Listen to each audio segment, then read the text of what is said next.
કમ્પ્યુટરની શોધ કેમ કરવામાં આવી હતી? સૌથી પહેલા ગણતરી કરવા માટે. તો આજના યુગમાં આપણે ગણતરી કરી શકીએ છીએ એના પર? કરીએ છીએ એના પર ગણતરી કરીએ છીએ? નહીં. કેમ? આપણે આજના યુગની અંદર આપણે એના ઉપર મલ્ટીપલ વર્ક કરીએ છીએ, પણ જે મેઇન કામ માટે શોધાયેલું હતું એ કામ નથી કરતું. શું? બરાબર છે. મીન્સ કે કેલ્ક્યુલેટ મીન્સ કે ગણતરી કરવી. કેલ્ક્યુલેશન માટે કમ્પ્યુટરને સૌથી પહેલા શોધ કરવામાં આવી હતી. બરાબર છે. હવે સેકન્ડ કે ગણતરી આપણે બેઝિકલી ગણતરી કઈ રીતે શરૂઆત કરી હતી નાનપણની અંદર?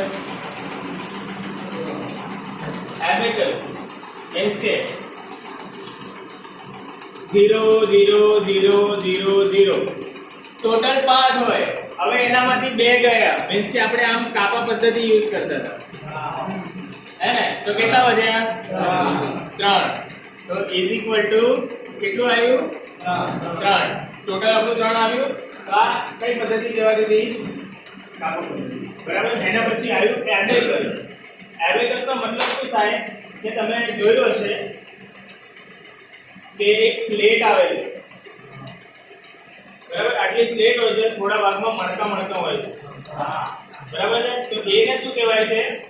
એબેકસ.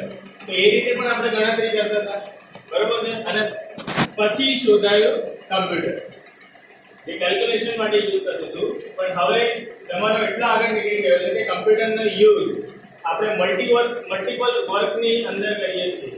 અને કેલ્ક્યુલેશન માટે આપણે એક ડિવાઇસ છે, એનું નામ છે કેલ્ક્યુલેટર, એનો યુઝ કરીએ છીએ. બરાબર છે? ઓકે ને? Second point is type of the computer. હવે કમ્પ્યુટર કેટલા પ્રકારના છે?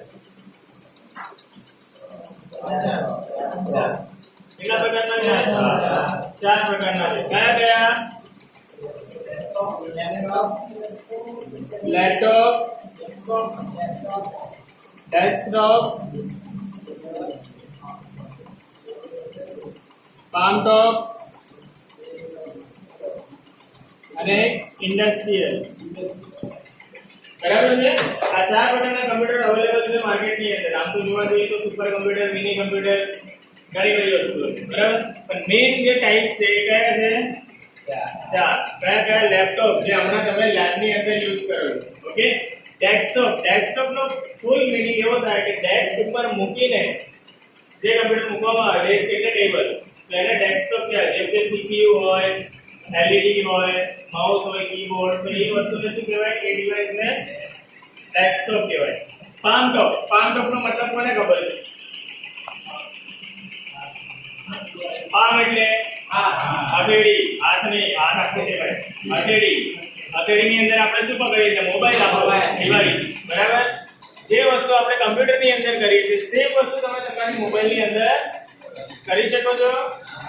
દરેક પ્રકાર ઇન્ટરનેટ યુઝ કરી શકો છો, MS ઓફિસ યુઝ કરી શકો છો, PDF ફાઇલ્સ તમે જોઈ શકો છો, બરાબર? બધા કાર્યો કરી શકો છો. એટલા માટે પામ ટોપ. ઇન્ડસ્ટ્રીયલ વર્ઝન બેઝિકલી GIDC માં, રેલવેઝમાં, રેલવે એન્જિન્સમાં આ બધી જગ્યાએ યુઝ થાય. સમજમાં આવ્યું? એટલા માટે એને શું કહેવાય છે? Industrial computer. Then memory of the computer. Memory કેટલા પ્રકારની મેમરી છે? 2. કઈ?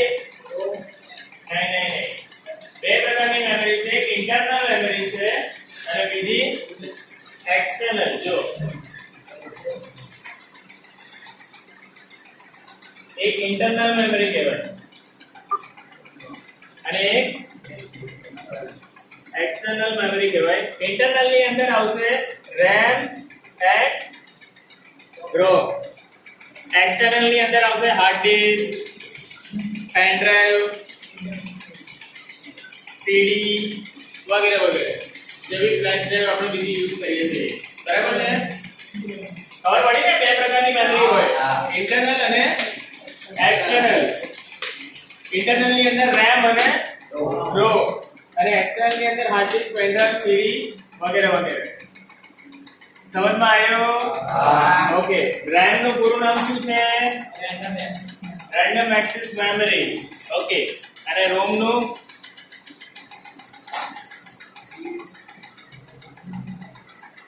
બરાબર છે રીડ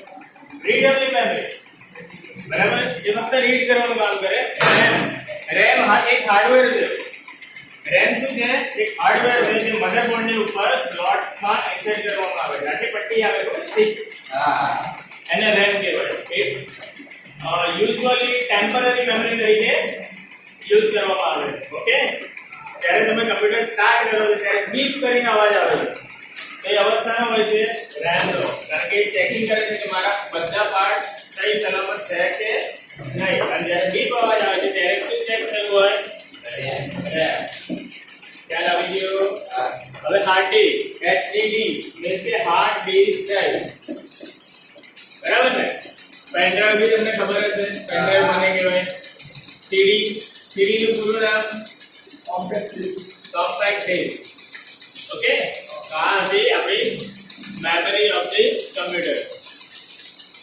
હવે હિસ્ટ્રી આપણે લાસ્ટમાં લઈએ part of the computer parts of the computer કમ્પ્યુટરના કેટલા પાર્ટ્સ છે કયા કયા પ્રકારના પાર્ટ્સ હોય છે ખ્યાલ છે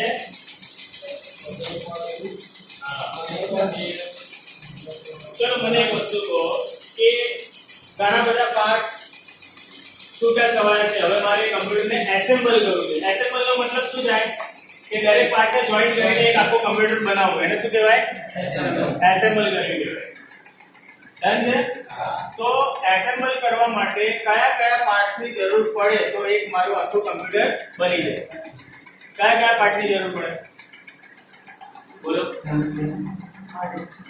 હા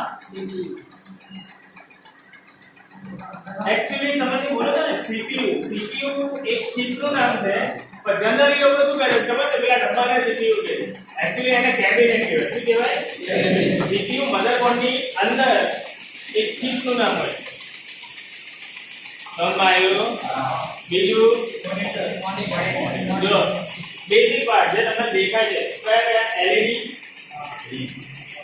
કેબિનેટ માઉસ કીબોર્ડ બરાબર આ થયું બહારી દેખાવ હવે અંદર જઈએ CPU ની અંદર કઈ કઈ વસ્તુ હોય hard disk motherboard RAM SNPS CD કે DVD ડ્રાઈવ બરાબર છે પછી વાયર જે કનેક્ટિંગ કરેલા હોય મીન્સ કે સાટા વાયર અથવા તો IDE કેબલ ઓકે ને અને પછી પાવર કેબલ સમજમાં આવ્યું આ બધા શું કહેવાય પાર્ટ્સ ઓફ ધી કમ્પ્યુટર હવે જોઈએ છે નેક્સ્ટ પોઈન્ટ શું છે આપણો IP એન્ડ OP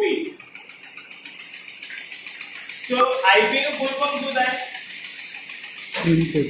ઇનપુટ અને OP નું આઉટપુટ તો ઇનપુટ કોને કહેવાય આપણે જે માહિતી કમ્પ્યુટરમાં દાખલ કરીએ છીએ એને શું કહેવાય છે ઇનપુટ અને આઉટપુટ કોને કહેવાય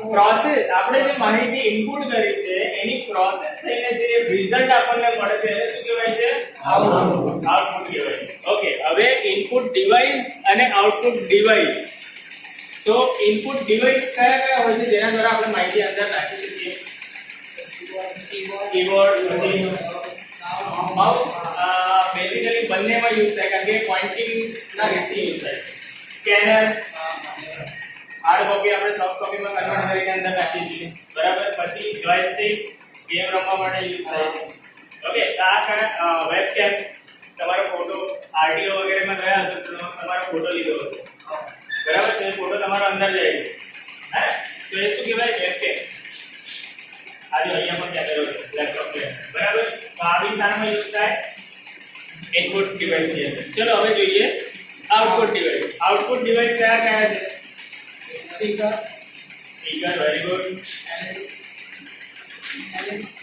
LED જેના ઉપર તમે ડિસ્પ્લે જોઈ શકો છો પછી પ્રિન્ટર જેનામાં તમે સોફ્ટ કોપીને હાર્ડ કોપીમાં કન્વર્ટ કરીને લઈ શકો છો પછી ફ્લોટર એટલે શું કેટલા લોકોને ખબર છે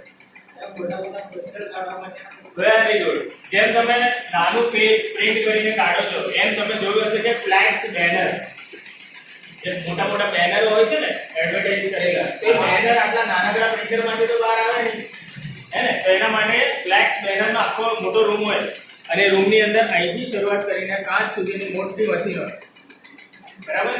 પેપર લખેલું હોય, મોટા મોટા પેપરો, નકશા અને બધી વસ્તુ બ્લેક પેન પ્રિન્ટ કરી બહાર આવે તો એ મશીનને શું કહેવાય? પ્લોટર. બરાબર? પ્રિન્ટરનો મોટો હોય, હે ને? બીજા કયા કયા આઉટપુટ ડિવાઇસીસ છે? એવી જ રીતે સ્માર્ટ કાર્ડ બને છે. સ્માર્ટ કાર્ડ, આધાર કાર્ડ બી હવે સ્માર્ટ કાર્ડ રીતે બને છે, ખબર છે? હે ને? તમારો બસનો પાસ બી બનતો હશે સ્માર્ટ કાર્ડ, એનડીએસ માં બને છે. બરાબર? તો આ સ્માર્ટ કાર્ડ બી જે પ્રિન્ટ થાય છે ને, એની પણ એક મશીન આવે છે, એ બી આપણે આઉટપુટ ડિવાઇસની અંદર મૂકી શકાય. સમજમાં આવી ગયું બેઝિક કમ્પ્યુટર? ઓકે ને?